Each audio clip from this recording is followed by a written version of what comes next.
Hi, everyone. It's Terry Abraham with Marietta Westcomb Counseling Center. I'm here today to talk to you about, in the midst of this crisis, and as we're hearing especially that it's going to get worse before it gets better, how to cope with all the bad news and troubles that we're hearing about. I want to tell you about two studies that I've heard about. The first one was a study done I heard about it years ago. I have no idea how long ago it was or who did it, but I was in a workshop and they were talking about a study where they studied the brain activity of college students and Buddhist monks. And what they did was they took both groups and they showed them pictures of horrible scenes, car accidents, train wrecks, war scenes where things were really horrible and scenes that were very painful and horror-ridden. What they found in these studies, in this study, was that all of the emotional centers of the college students' brains lit up because they were feeling all the emotions of horror and fear and sadness and pain. But the pleasure centers of the Buddhist monks' brains lit up. Not because the Buddhist monks got a lot of pleasure out of people's troubles, but because instead of identifying with the horror and the pain, the Buddhist monks, with their practice of Buddhism, began to think about compassion and loving kindness and wishing better for those people. I just read the other day about another study, and I'm going to post more about it later.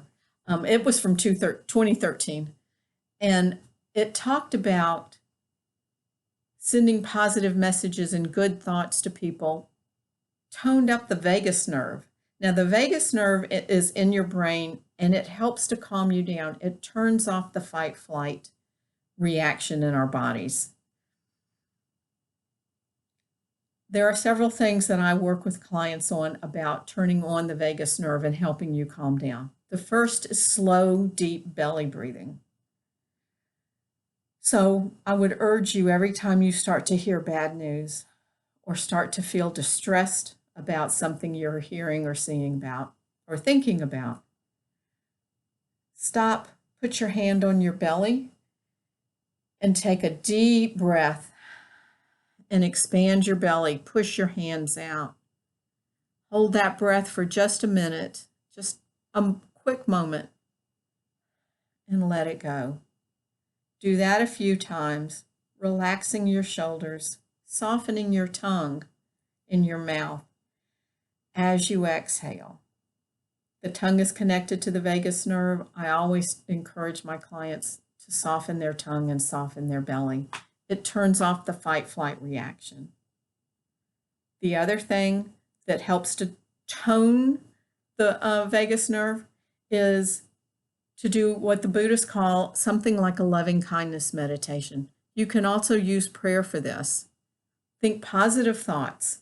I'll use the loving-kindness meditation that the Buddhists do as an example.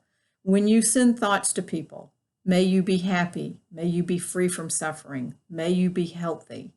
And if you really imagine that happening for them, or wishing it for yourself, wishing it for yourself, wishing it for a loved one, wishing it for a perfect stranger, maybe even wishing it for an enemy.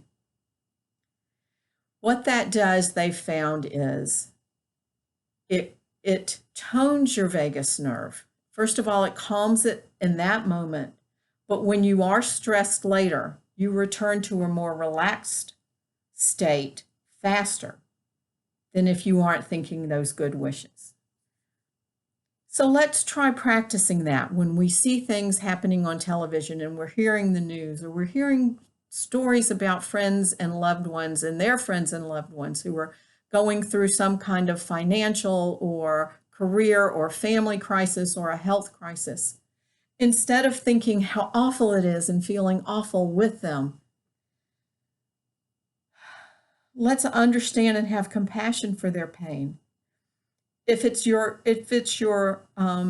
spiritual practice to pray for them to be happy, healthy, and loved, then reach to that higher power, the God of your understanding, and ask for them to be comforted, to be given health, to be graced with prosperity. And imagine that happening for them. I'm not a Bible scholar, but isn't there somewhere in the Bible that it says, when you pray it and believe it, it will happen? That's what you do. If you don't have that spiritual path, then try something like just sending good wishes or practicing the loving kindness meditation. May you be happy. May you be prosperous. May you be healthy. May you come out of this better than you were to start with.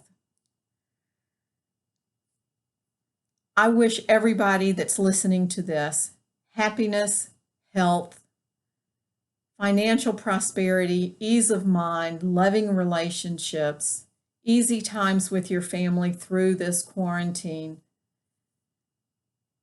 And I hope we all come out of this safe, happy, and whole. Thank you for listening. If you need help, you want to discuss this further, please leave some comments with my video or call our office at 770-415-0880. We have some excellent therapists who are doing telehealth therapy who will be happy to help you with the struggles you're going through now and in your life. Thank you so much. Bye-bye.